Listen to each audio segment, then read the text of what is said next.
Well, hi, everybody, and welcome into the Brownwood Lions Coaches Show. Oh, I love it, love it, love it. 1 year ago today on Groundhog Day. It was, and you know where I was driving in this morning, and Star mentioned it was Groundhog Day, and I remember the proclamation the mayor made at Gordonwood, at Sammy Burnett backstop, and I drove by the other day. That sign's It's still there. there. Oh, yeah, I'm it's still loving there. It's going to be there till they tear that backstop down. Until they, what did he say? Until they find some tax revenue or something that they can replace the backstop with. Business. But until then, we're still going. Yeah, I love it. That was a year ago. Yeah, look at the groundhog. Whatever that is, some beastly character, and of course Sammy. That's over there behind the Ford House, over in that area. That is Kiwanis Park for anybody that's old enough to know where Kiwanis Park was. With the short right field park that you hit about 400 home runs during your youth. No, how many I hit in my youth. I bunted a lot. That's pretty special. Thank you, Star, for doing that. That's funny. Good memories right there. Yeah, no, great memories. Stephen was funny on his proclamation. It was. I still have that on my desk. Do you? It's awesome. Hey, speaking of baseball, we're going to talk some baseball with head coach Harris here in just a few minutes, but we've got some other stuff. That's Sammy Burnett right there, head football coach, athletic director. And before we came on, we were talking about, of course, tomorrow, the big day, UIL realignment day, and I've asked you every show for a month. What do you think, Coach? Well, ask me Monday, and I'll tell you. No, I want to know now. I don't know. You know, I've talked to everybody, and I'll say it again. We could go to West Texas and be in there with Andrews, Big Spring, and San Angelo Lakeview. I think we could go in the district that have been in the last 4 years, where they just remove Midlothian Heritage and replace them with China Springs. That would allow us to have 2 defending state champions in our district. Or there's a possibility we go towards Burnett, Lampasas, Fredericksburg, Marble Falls. I know that's a possibility. I don't think it's a big one, but with the UIL, you never know.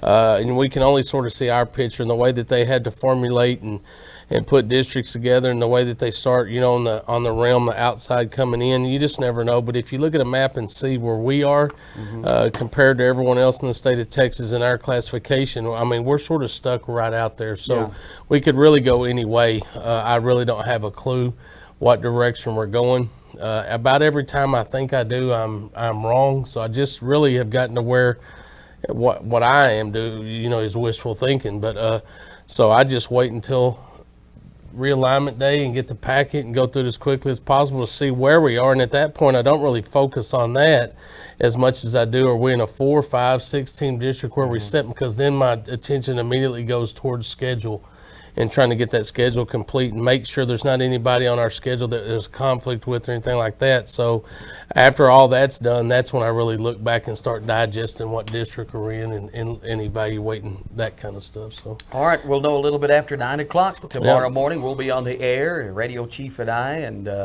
Mayor Derrick will probably join us, and we'll talk about it tomorrow morning. So we shall find out. Hey, we had some exciting marathon basketball at Gatesville last night. Yeah. We didn't get home till about 11:30 or 11:45. I was pooped. Man, I made a comment to someone in the state. Matter of fact, it was Tim Perkins. Tim Perkins is a Brownwood boy, Bryce Monroe's uncle, and he coaches at Burnett, and I was sitting there catching up with him, and I said, if I had a BB gun, I'd be in good shape, because I'd have been popping some officials, man. I was so frustrated. I even made some comments, and I'm like, man, I shouldn't be making comments. And people were coming apologizing to me for their comments. And I told them, shoot, I'm doing everything I can to bite my tongue. Right. And I'm still not biting it all the way through, because I made a couple of comments in both boys and girls game. But it was ridiculous. Yeah. The amount of fouls that were being called and how long the game was being drug out when the game was out of hand it was. Exactly. I felt they could have run the clock the whole second half for the girls game. It would not have made a difference. Amen. But they didn't. And then the officials on top of that called just about every, I mean, there was, if you're in close proximity, there was going to be a foul called. And that's not an exaggeration. No. There was a couple of fouls called, and I was like, who was that on? Exactly. And so were the kids. They were like, that was on me? Are you kidding? So I was on my soapbox, Ask Star, this morning, and I may have said good. a couple of things during the broadcast last night. That were warranted?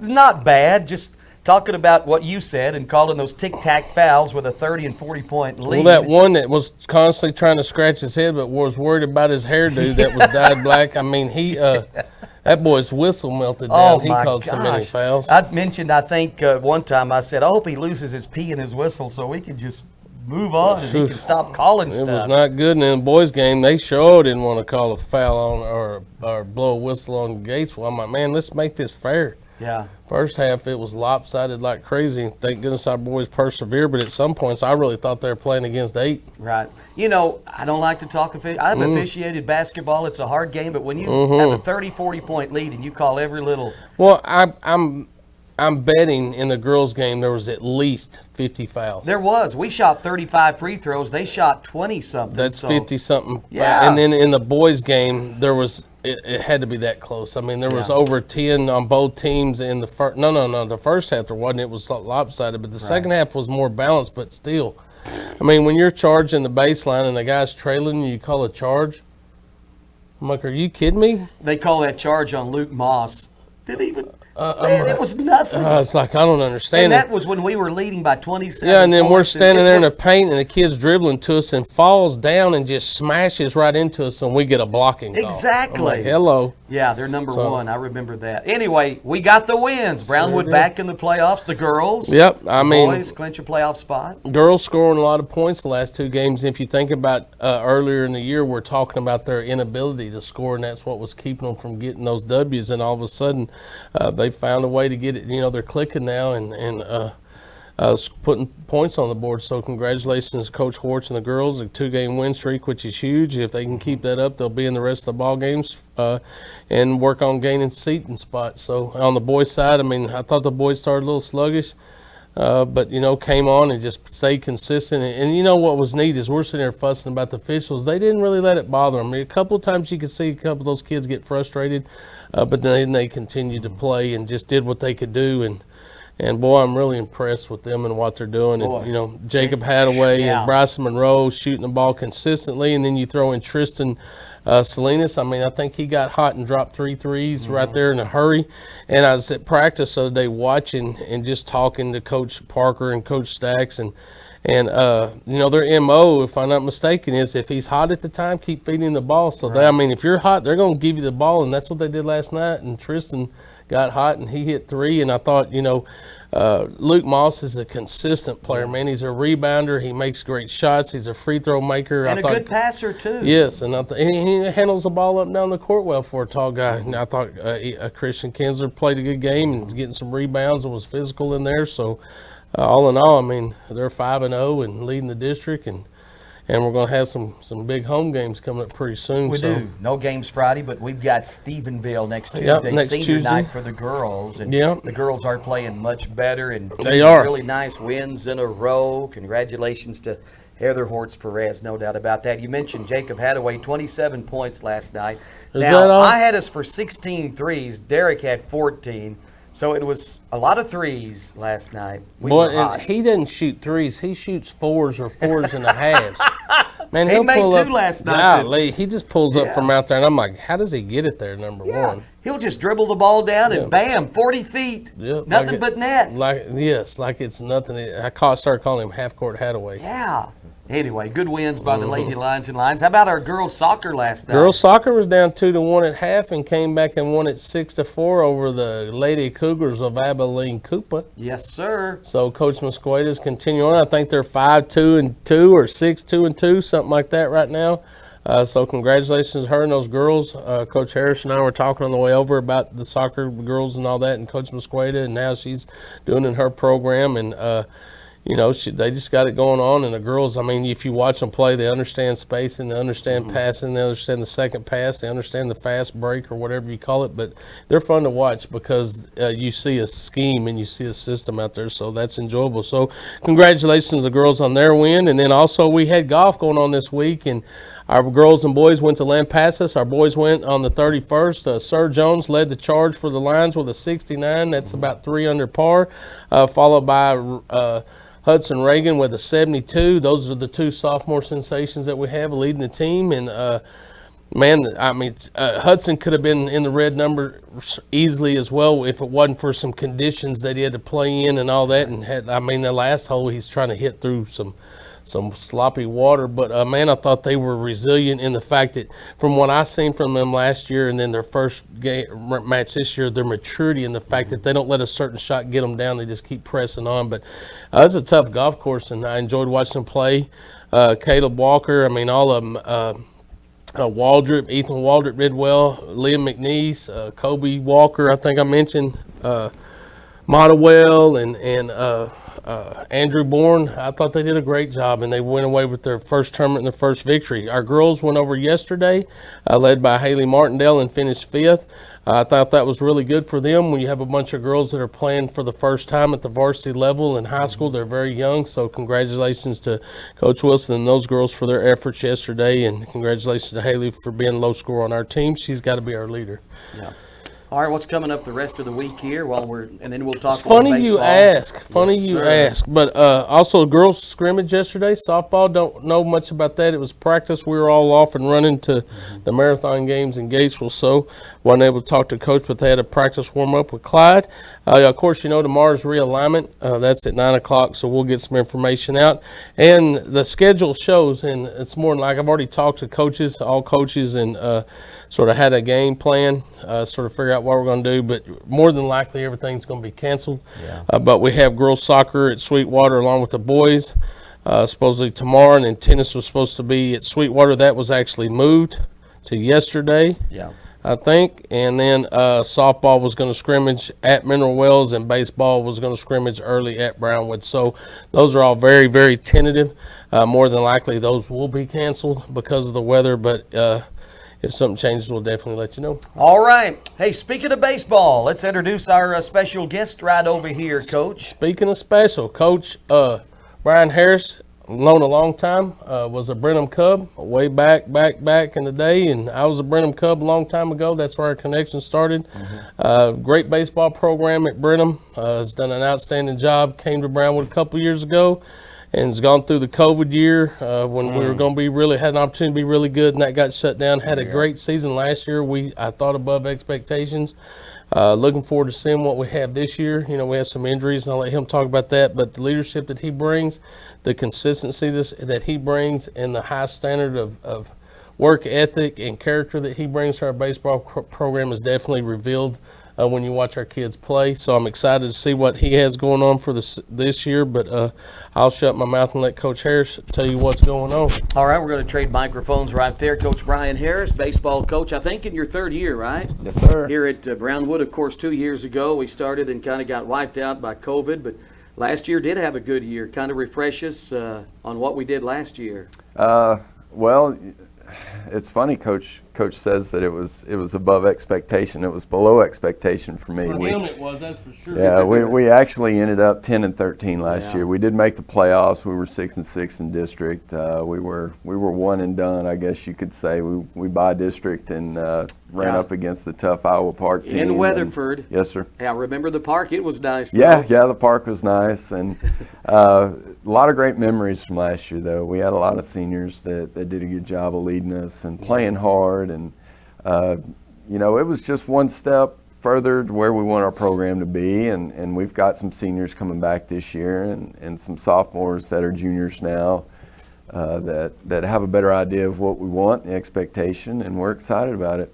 All right. Coach mentioned a scrimmage this week. Do you know what the status of that is right now with early? Well, the plan is there's been a little bit of a change, a little tweak. Early doesn't have enough for a JV yet because of basketball, so Bangs is going to bring their team over and scrimmage our JV at 11 a.m., and then Early is going to come over at 1 o'clock, and that will be our varsity scrimmage.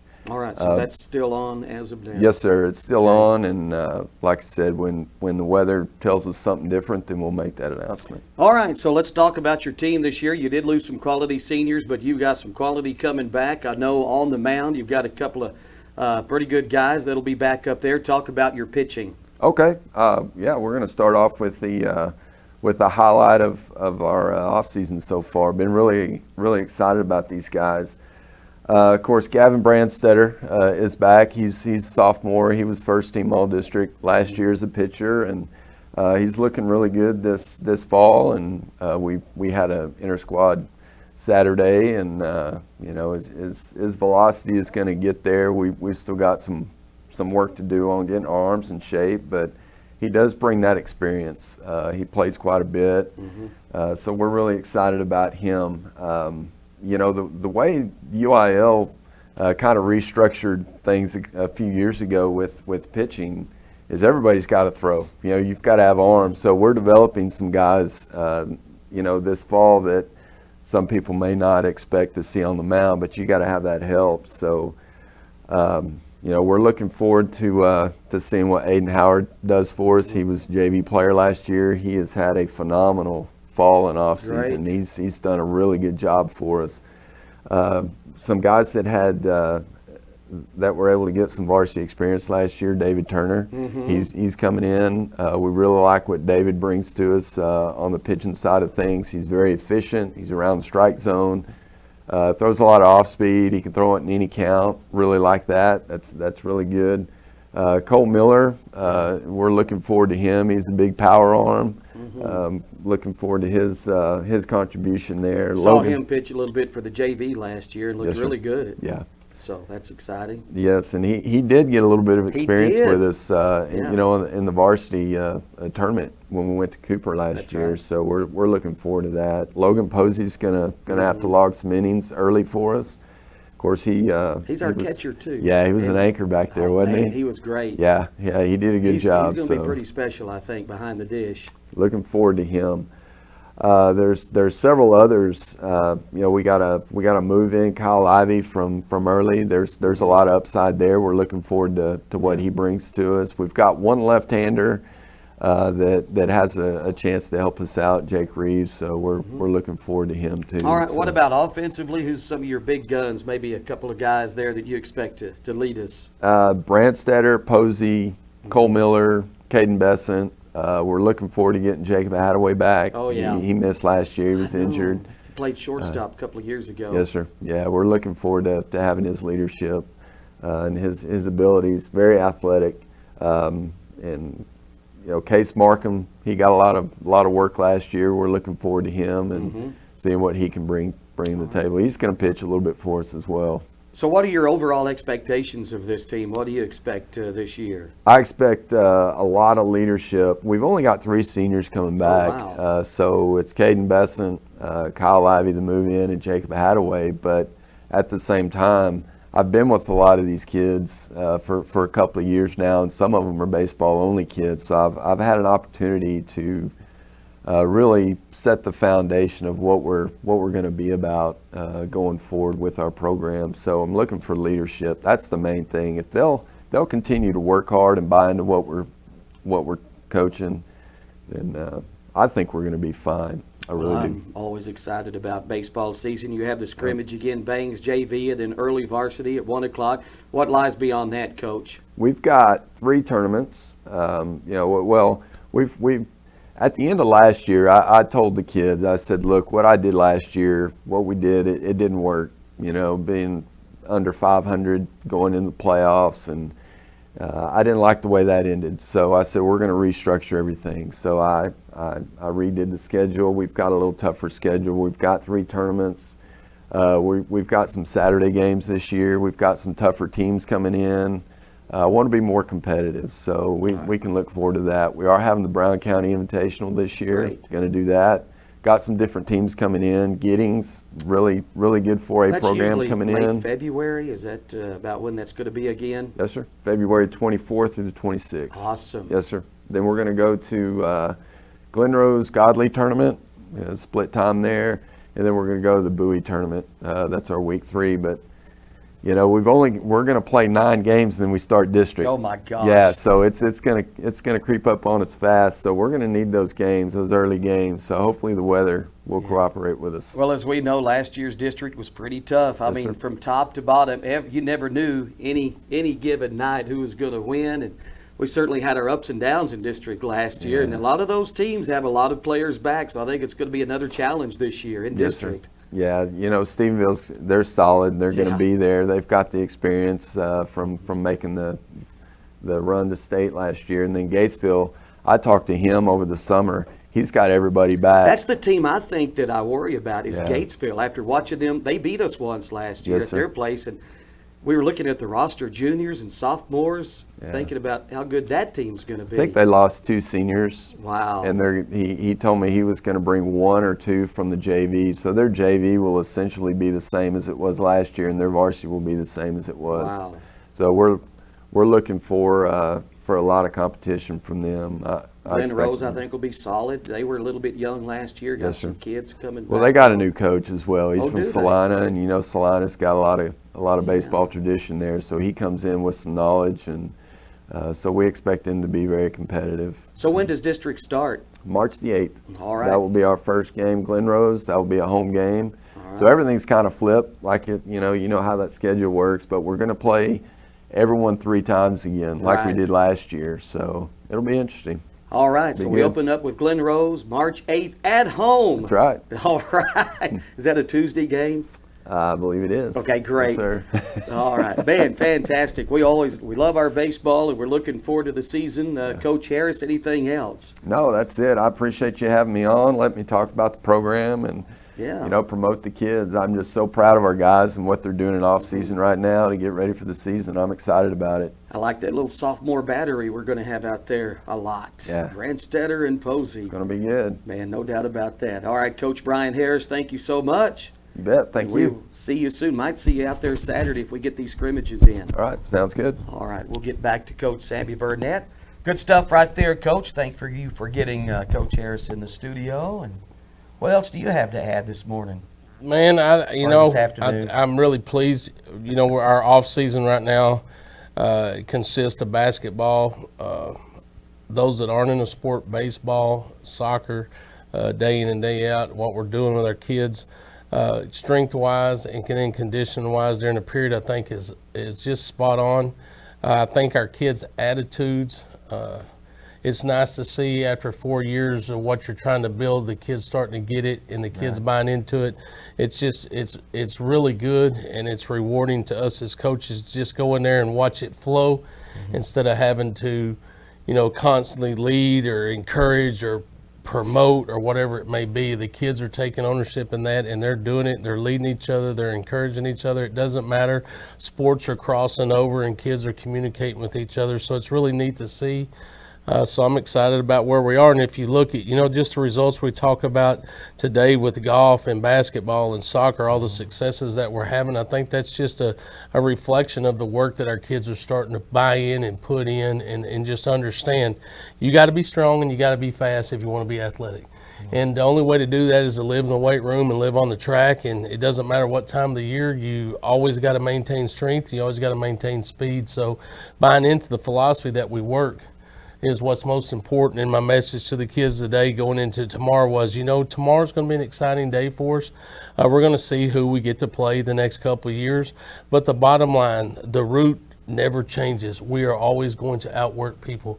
And so maybe it's a good opportunity to see who we're going to play, but it doesn't change what we do day in and day out. So I'm really pleased with our coaches and everything that they're doing and what they're bringing to the table, and the fact that our kids are following that. So pretty special time. Well, no doubt about that. Coach, we'll probably visit with you a little bit after 9 when you get time tomorrow. I know it's going to be a busy day, but we'll catch up sometime during the day and see what you've worked out schedule-wise. Sounds good. Any of that. Really appreciate you so much. And anything else? Yeah, just make sure we thank those that make this show possible. Auto Glass Magic, Bruner Auto Group, Syntex Body and Paint, Syntex Equipment Sales, Citizens National Bank, Dan Hill Containers, Dr. Bon Young, Dr. Pepper Bottling Company, Edward Jones Investments, Henrik Medical, Howry Enterprises, Humphrey Peets, Landmark Life, MC Bank, Painter and Johnson Associates, Smith & Sharp Agencies, Sonic Drive-In, Stanley Chrysler, Texas Bank, The Real Talk with Chad Valdez Podcast, Weldon Wilson Electric, Western Bank, and Willie Tees. All right, Coach, thank you. We'll talk to you tomorrow. You bet. Be safe. Make sure you have water. Make sure you have firewood if you have a fireplace. Make sure you have some form of alternative heat if need be, but try to be safe because that weather's going to be bad. Have a great day, Brownwood. Brownwood Lions head football coach, athletic director Sammy Burnett, special guest baseball coach Brian Harris on the Coaches Show today here on KOXC 101.3 and back on the video stream on the KOXC KBWD Facebook and worldwide, including Duluth, Minnesota on KOXC .com. Go Kyle Larson. Go Kyle Larson. Here Is he we from go. Duluth? Oh no. Oh, no. About that time. Gentlemen, start your motors.